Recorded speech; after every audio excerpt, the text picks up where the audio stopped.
দুরন্ত স্বাস্থ্য দুরন্ত মন।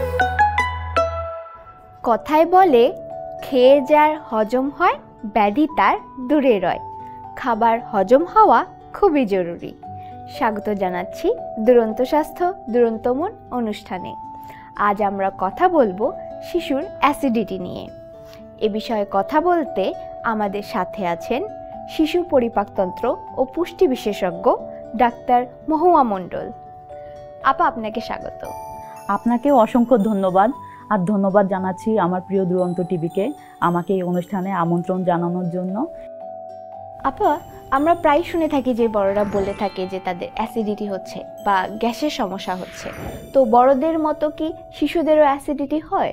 হ্যাঁ, আমরা ডে টু ডে প্র্যাকটিসে আমরা প্রতিনিয়ত হাসপাতালে এবং ব্যক্তিগত চেম্বারে আমরা পেয়ে থাকি মা বাবা অত্যন্ত উদ্বিগ্ন হয়ে আসে যে ডাক্তার সাহেব দেখেন তো আমার বাচ্চার পেটটা ফুলে গেছে, গ্যাস হয়েছে কিনা, অথবা ডাক্তার সাহেব দেখেন তো আমার বাচ্চার বদহজম হচ্ছে। তো এগুলো আমি গ্যাসের কারণ হিসেবে বলতে চাচ্ছি যে বড়দের অ্যাসিডিটি এবং বাচ্চাদের অ্যাসিডিটির মধ্যে আসলে কিছুটা পার্থক্য আছে। যেমন বড়দের অ্যাসিডিটি বলতে আমরা যেমন বুঝি পেপটিক আলসার ডিজিজ, হ্যাঁ, এজন্যই তাদের গ্যাস হয়, কিন্তু বাচ্চাদের ক্ষেত্রে আসলে এমন না। বাচ্চাদের ক্ষেত্রে মেইনলি আমরা যেটা প্র্যাকটিসে পেয়ে থাকি সেটা হচ্ছে বাচ্চাদের গ্যাসের একটা অন্যতম কারণ হচ্ছে কোষ্ঠকাঠিন্য। এবং কোষ্ঠকাঠিন্যর কারণে একটা ছোট্ট বাবু যখন তার স্টুল পাস করতে পারে না, প্রতিদিন তার ডেফিকেশন হয় না, পায়খানা হয় না, তখন যেটা হয় যে পায়খানা জমে জমে এর উপরে গ্যাসের সৃষ্টি হয় এবং গ্যাসটা উপরে উঠতে উঠতে পেটের উপরের অংশে যায় এবং পেটটা ফুলে যায়, বদহজম হয়, এরকম হয়ে থাকে। এছাড়াও আরও গ্যাসের অন্যান্য কারণ রয়েছে, যেমন 8 বছরের কমে আসলে অ্যাসিডিটি হয় না। 8 বছরের উপরে যেটা হয়ে থাকে সাধারণত যে তাদের ক্ষেত্রে পেপটিক আলসার ডিজিজ, অনেক ক্ষেত্রে মানে 3 to 4% ক্ষেত্রে এরকম হয়ে থাকে পেপটিক আলসার ডিজিজ। এবং এটার কারণ হিসেবে, প্রাইমারি কারণ হিসেবে অনেকাংশে পরীক্ষা নিরীক্ষা করে জানা যায় যে একটা জীবাণু দিয়ে হয়ে থাকে যার নাম হচ্ছে হেলিকোব্যাক্টার পাইলোরি। এটা পরীক্ষা নিরীক্ষা করে জানা যায়। এছাড়া কিছু রেয়ার কিছু কারণ আছে, হ্যাঁ। তো তার মধ্যে আমরা যেমন পেতে পারি যে বাচ্চার যদি তীব্র সংক্রমণ হয়, অথবা তার যদি ছোট বাবুর ক্ষেত্রে যদি জন্মের সময় মাথায় আঘাত পায় যে কারণে তার হচ্ছে শ্বাস নিতে কষ্ট হচ্ছিল, এসব কারণে বাচ্চার ক্ষেত্রে স্ট্রেস আলসার হয়, হ্যাঁ। তো সেই ক্ষেত্রেও তার অ্যাসিডিটি হতে পারে। এছাড়া আরও কিছু অ্যাসিডিটির কারণ আছে, যে খাবারের কিছু অ্যালার্জি আছে, যে খাদ্যনালীতে অ্যালার্জি অথবা খাদ্যথলিতে অ্যালার্জি, তো সেসব কারণেও তার অ্যাসিডিটি হতে পারে। এছাড়া আমরা খুব আরও কিছু কারণ পেয়ে থাকি, যেমন কিছু ওষুধের মাধ্যমে অ্যাসিডিটি হয়। যে একটা বাচ্চা আসলো যে দীর্ঘদিন তার হাঁটুতে সমস্যা, হাঁটুতে ব্যথা বা অন্যান্য জায়গায় ব্যথা, সে ব্যথার ওষুধ খেয়ে আসছে দীর্ঘদিন যাবত। তো ব্যথার ওষুধের ক্ষেত্রে একটা সাইড ইফেক্ট হিসেবে আমরা বাচ্চার গ্যাসের সমস্যা বা পেপটিক আলসার এটা আমরা পেয়ে থাকি। এছাড়া আমাদের গ্যাস্ট্রোএন্টারোলজিতে খুব রেয়ারলি আমরা কিছু সিস্টেমিক রোগ পেয়ে থাকি, বড় বড় কিছু রোগ আছে, তো সেই সব রোগের কারণেও আসলে অ্যাসিডিটি হয়ে থাকে। তাহলে অ্যাসিডিটি যখন হবে তার উপসর্গগুলো কি কি হবে শিশুদের ক্ষেত্রে? অ্যাসিডিটি বা বদহজম হলে অনেক ক্ষেত্রে বাচ্চা উপসর্গহীন থাকতে পারে, যে বাবা মা অনেক সময় বুঝতে পারে না। আবার ছোট বাবু তো অনেক কিছু সে প্রকাশ করতে পারে না, বড়রা যেমন প্রকাশ করতে পারেন। তখন কেমন হতে পারে যে বাচ্চা ক্ষুধা মন্দা, যে আমার বাচ্চা কোনো খাওয়া দাওয়া করছে না, ডাক্তার সাহেব এখন কি করব, দীর্ঘদিন ধরে খাওয়া দাওয়া করছে না। আবার এমন হতে পারে বাচ্চার বমি ভাব হতে পারে বা বমি বমি হতে পারে, আবার তার পেটে ব্যথা হতে পারে, হ্যাঁ। আবার তার এমন হতে পারে যে রাতের ঘুম ভেঙে যাচ্ছে তার পেটে ব্যথায়। এছাড়া তার যেটা হতে পারে যে তার ক্ষেত্রে দীর্ঘদিন এটা থাকলে তার বৃদ্ধিটা ব্যাহত হতে পারে এবং সে খাওয়া দাওয়া করে না, অনেক সময় রক্তশূন্যতা নিয়ে আমাদের কাছে আসতে পারে। আমরা তখন পরীক্ষা নিরীক্ষা করে দেখি যে বাচ্চার পেটে গ্যাসের সমস্যা হয়েছে। এছাড়া আমাদের কাছে কিছু বাচ্চার তীব্র কিছু কমপ্লিকেশন বা কিছু জটিলতা নিয়েও অনেক সময় আসে, যে দীর্ঘদিন হচ্ছে বাচ্চা রিকারেন্ট অ্যাবডোমিনাল পেইন বা বারবার করে তার পেটে ব্যথা হচ্ছে। এবং বাচ্চার এমন হতে পারে যে অনেক সময় ব্লিডিং পেপটিক আলসার, মানে আপনার হচ্ছে যেটা পাকস্থলীর মধ্যে অনেক সময় রক্তপাত হতে পারে। তো সেই ক্ষেত্রে তার ক্ষেত্রে রক্ত বমি অথবা নরম কালো পায়খানা, এগুলো আমরা খুব কম, কিন্তু আমরা এগুলো হচ্ছে পেয়ে থাকি। তো এগুলোই হচ্ছে সাধারণত আমাদের হচ্ছে গিয়ে উপসর্গ, যে উপসর্গগুলো আমরা অ্যাসিডিটি থেকে পাই। শিশুদের মতো নবজাতকদেরও কি অ্যাসিডিটি হতে পারে? সেক্ষেত্রে লক্ষণগুলো কেমন হবে? তাদের ক্ষেত্রে একটু পেট ফুলে গেলে বা দেখা যায় তারা একটু নরম নরম পায়খানা করছে এবং বাতাস যাচ্ছে পায়খানার সাথে, এর সাথে অল্প অল্প পায়খানা যাচ্ছে, এবং বাচ্চা যেমন হয় যে বাচ্চা এই ক্ষেত্রে কিন্তু কোকায় এবং বাচ্চা খেতে চায় না, ঘুমাতে চায় না, কাঁদে। তো বাবা মা খুবই উদ্বিগ্ন হয়ে যায়। ছোট বাবুদের সাধারণত অ্যাসিডিটি হয় না, তো ওদের এই যে উপসর্গগুলো দেখা দেয় এগুলোকে আমরা ডাক্তারি ভাষায় একটা টার্ম বলি যেটাকে বলে ইনফ্যান্ট কলিক। তো এটা হচ্ছে আসলে কোনো জটিল রোগ না। তো এটার কারণটা কি তাহলে কি? তো অনেক সময় হয় কি, যারা ব্রেস্টফিডেড বেবি থাকে বা অন্য মিল্ক খায় তাদের ক্ষেত্রে পুয়ার অ্যাটাচমেন্ট থাকে, যে ঠিক মতো সে মায়ের খেতে পাচ্ছে না। জি, তখন যেটা হয় যে তার ক্ষেত্রে সে কিছু পরিমাণ বাতাসও সোয়ালো করে নেয়। যখন দুধটা টানে তার মুখ দিয়ে কিছু পরিমাণ বাতাস চলে যায়। অথবা তাদের ক্ষেত্রে যেটা হয় যে তারা এই পেইনের ক্ষেত্রে তাদের সেন্সিটিভিটিটা অনেক বেশি হয়। আপনি জানেন যে আমাদের খাবার হজম করার জন্য কিছু উপকারী ব্যাকটেরিয়া আছে আমাদের পৌষ্টিক নালীতে। তাদের ক্ষেত্রে অনেক সময় এই ব্যাকটেরিয়াগুলোর পরিমাণটা কম থাকে, ধীরে ধীরে বাড়ে, কিন্তু তখন কম থাকে। তো এই সব ফ্যাক্টর মিলিয়ে দেখা যায় যে তাদের পেটের মধ্যে এমন একটা ভাব তৈরি হয়। তো এটা নিয়ে বাবা মাকে আমরা বলবো যে এটা আসলে উদ্বিগ্ন হওয়ার তেমন কিছু নেই, এবং এগুলো সাধারণত দেখা যায় যে 1-1.5 মাস বয়সে বাচ্চা এগুলো নিয়ে প্রেজেন্ট করে।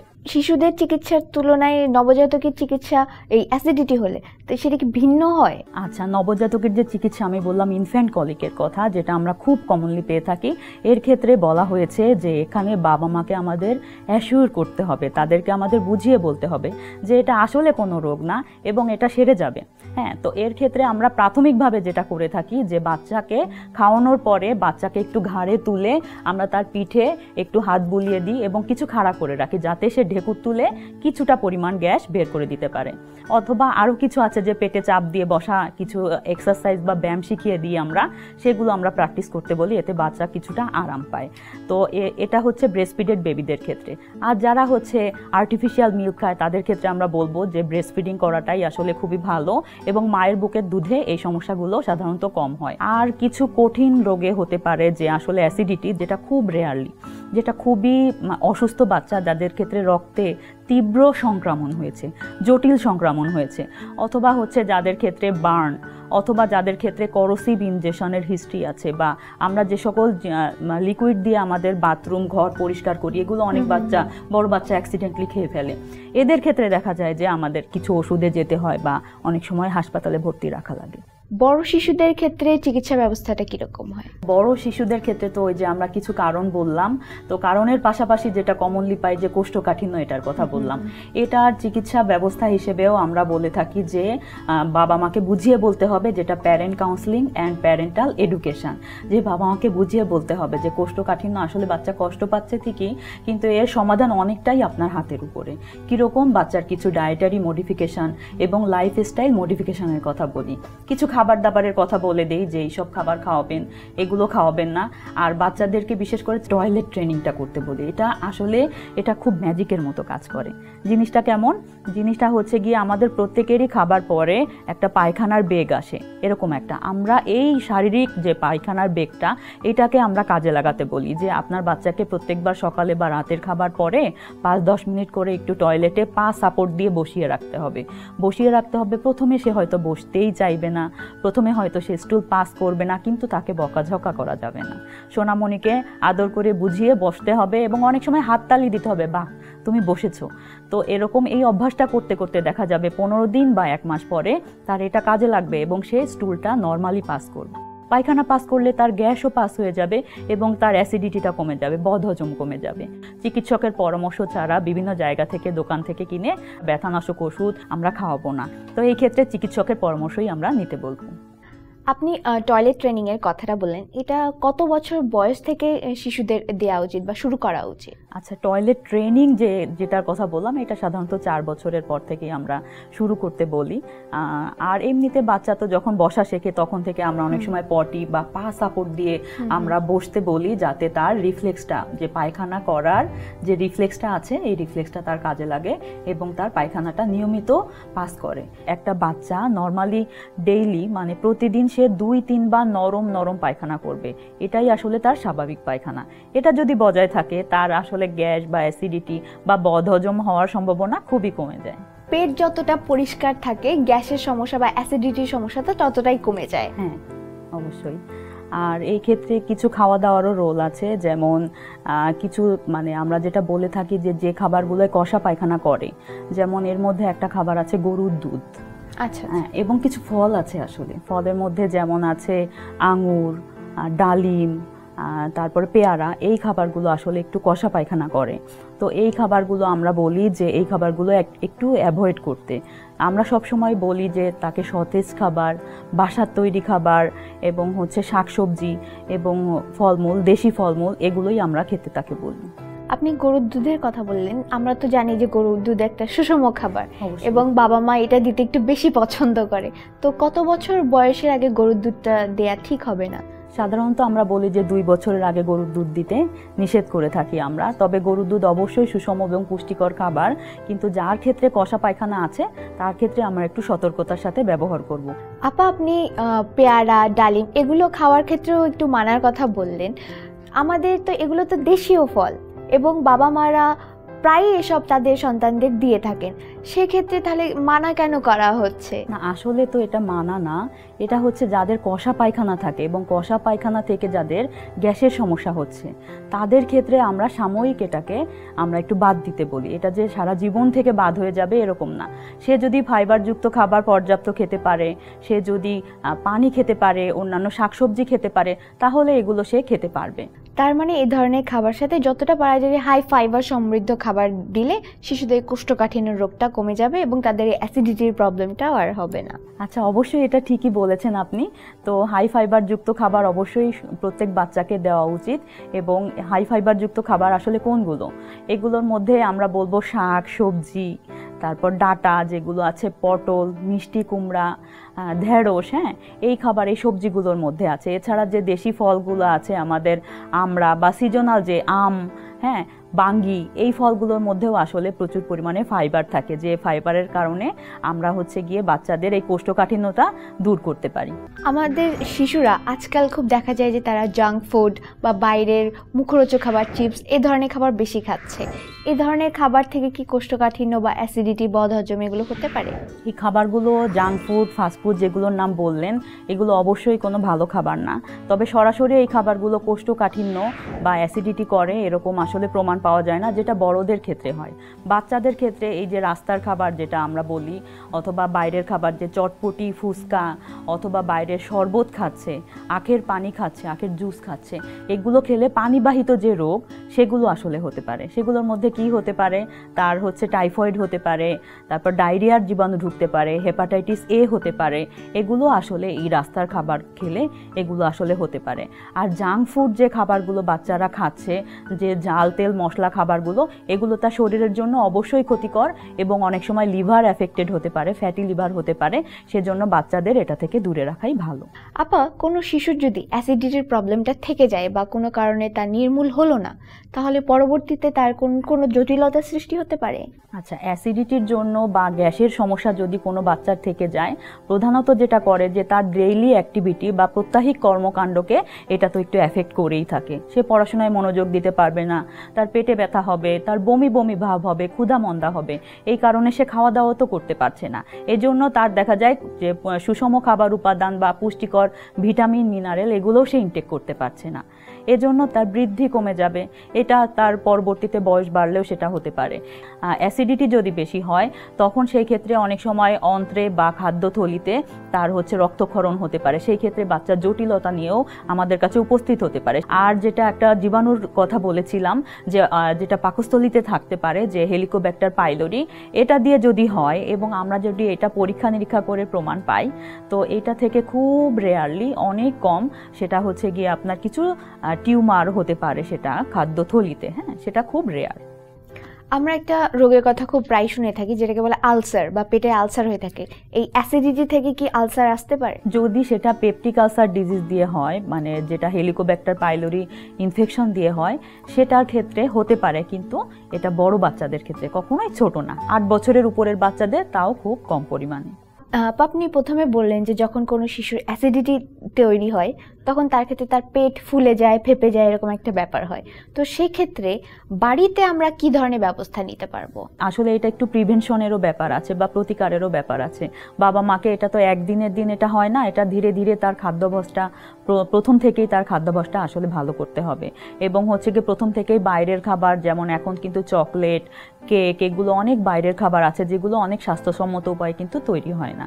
তো এগুলো আসলে আমরা অ্যাভয়েড করে আমরা বাসার তৈরি খাবারই প্রতিনিয়ত দিব, যাতে এটা না হয়। কিন্তু একবার যদি এরকম হয়ে যায় তখন আমাদেরকে আসলে চিকিৎসকের পরামর্শ নেওয়াই যুক্তিযুক্ত হবে। পেট ফেপে যাওয়া বা অ্যাসিডিটি, এটা তো অনেকটা সময় দেখা যায় যে, বা বমি হচ্ছে, যেটা অ্যাসিডিটির কারণেও হয়, এগুলো তো ফুড পয়জনিংয়ের ক্ষেত্রেও হতে পারে। তাহলে ফুড পয়জনিং কি অ্যাসিডিটি থেকেই আসছে? হ্যাঁ, অনেকাংশে বড়দের ক্ষেত্রে এটা সত্য, কিন্তু বদহজম বা হচ্ছে গিয়ে ফুড পয়জনিং যেটা সাধারণত বাচ্চার একটা মানে বাসি খাবার খাওয়ার একটা হিস্ট্রি থাকতে পারে, অথবা সে রাস্তার কোনো খাবার খেয়েছে, অথবা হাতটা না ধুয়ে কোনো দূষিত খাবার খেয়েছে, অথবা দূষিত পানি খেয়েছে। এগুলো থেকেই আসলে জীবাণুটা ঢুকে থাকে।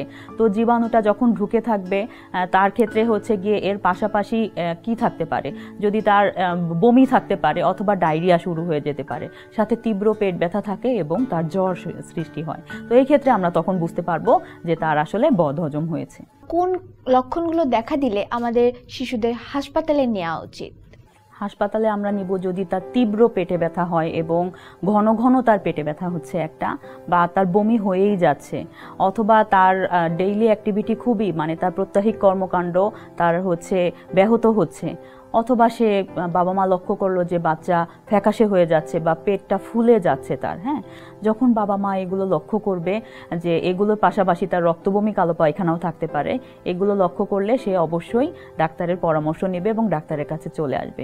আমরা যদি আমাদের শিশুদের এই অ্যাসিডিটি বা বদহজম বা এর পরবর্তীতে কোনো সমস্যা থেকে আমরা মুক্ত রাখতে চাই, সেক্ষেত্রে আমাদের কোন কোন বিষয়ে বিশেষভাবে লক্ষ্য রাখা উচিত? আমাদের আসলে কিছু ব্যাপারে বিশেষভাবে আমাদের জানতে হবে। যেমন হচ্ছে একটা বাচ্চাকে প্রতিনিয়ত যাতে সে 2-3 বার পায়খানা করে, এটার ব্যবস্থা করানো। এর জন্য তার খাবার দাবার আসলে একটু স্বাস্থ্যসম্মত রাখা, এবং পাশাপাশি বাইরের খাবারগুলো যাতে আমরা একটু কমিয়ে খাওয়াতে পারি। হ্যাঁ, এবং বলতে গেলে অ্যাভয়েডই করতে পারি। আমরা টাটকা খাবার, সতেজ খাবার এবং ফাইবারযুক্ত খাবার খাওয়াতে পারি, এদিকে আমাদের বিশেষ নজর দিতে হবে। পাশাপাশি আমরা প্রচুর পরিমাণে পানি খাওয়াবো এবং হচ্ছে বাচ্চাকে আমরা হচ্ছে গিয়ে সর্বদা খেলাধুলা এবং অ্যাক্টিভিটির মধ্যে আমরা রাখবো। আমরা শিশুর অ্যাসিডিটি বা বদহজম নিয়ে অনেক কিছুই জানতে পারলাম যে কী কারণে অ্যাসিডিটিগুলো হয়ে থাকে এবং এর বিরুদ্ধে আমাদের কি কি ব্যবস্থা নেওয়া যেতে পারে। আজকে আমাদের সময় দেওয়ার জন্য আপনাকে অসংখ্য ধন্যবাদ। অসংখ্য ধন্যবাদ আপনাকে এবং আমার দুরন্ত টিভির দর্শকদেরকে, বিশেষ করে ছোট ছোট বাবুদেরকে এবং তাদের বাবা মাদেরকে, যারা এতক্ষণ ধরে আমাদের এই অনুষ্ঠান দেখেছেন এবং কিছুটা হলেও ধারণা পেয়েছেন যে বাচ্চাদের অ্যাসিডিটি বা বদহজম সম্পর্কে। কথা বললাম শিশুর অ্যাসিডিটি বা বদহজম নিয়ে। আজ এ পর্যন্তই। আগামী পর্বে আবার দেখা হবে নতুন একটি বিষয় নিয়ে, নতুন একজন অতিথির সাথে। সে পর্যন্ত সবাই ভালো থাকবেন, সুস্থ থাকবেন, আমাদের শিশুদের যত্নে রাখবেন। দুরন্ত। ফেসবুকে ফলো করো এবং ইউটিউবে সাবস্ক্রাইব করো দুরন্ত টিভি।